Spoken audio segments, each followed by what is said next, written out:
असं डोळ्यात पाणी आणून कसं चालेल? जे खरं आहे ते स्वीकारायला नको का? तुला लाख वाटलं की देवांनी तुझ्याशिवाय इतर दुसऱ्या कोणत्याही स्त्रीचा मनातही विचार आणू नये, पण आता तसं होणं शक्य नाही. देव त्या बानूकडे जातातच ना. 12 वर्ष तिच्याकडे राहिले, ह्यातच सारं काही आलं.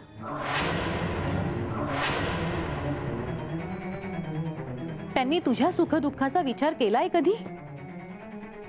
मला काही कळत नाहीये. ते मला म्हणाले होते की ते माझ्याशिवाय नाही राहू शकत. असं असतं तर तुला सोडून, तुला न सांगता ते तिच्याकडे गेले असते? मग मी काय करू? ऐक माझं, हा राग सोड आणि शहाणपणाने निर्णय घे. त्या बानूला जेजुरीत बोलावून घे. तिला तिच्या वाड्यात राहण्याची अनुमती दे.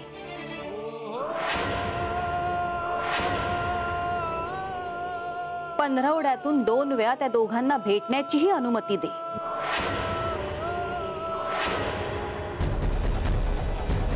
त्यामुळे एक गोष्ट साध्य होईल. देव सतत तुझ्या दृष्टी समोरच राहतील.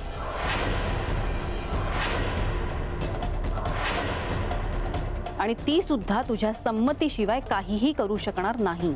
मला हे पटत नाहीये. कारण तुला असं वाटतं की ह्यात तुझा पराभव आहे.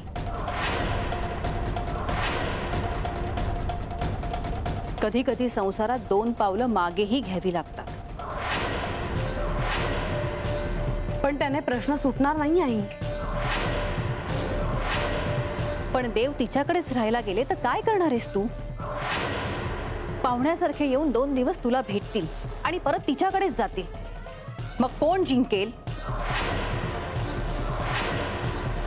त्याचा तर मी विचारच केला नव्हता. ठाऊक आहे मला, कारण तू सरळ मार्गी आहेस. ऐक माझं, त्या बानूला परत घेऊन ये.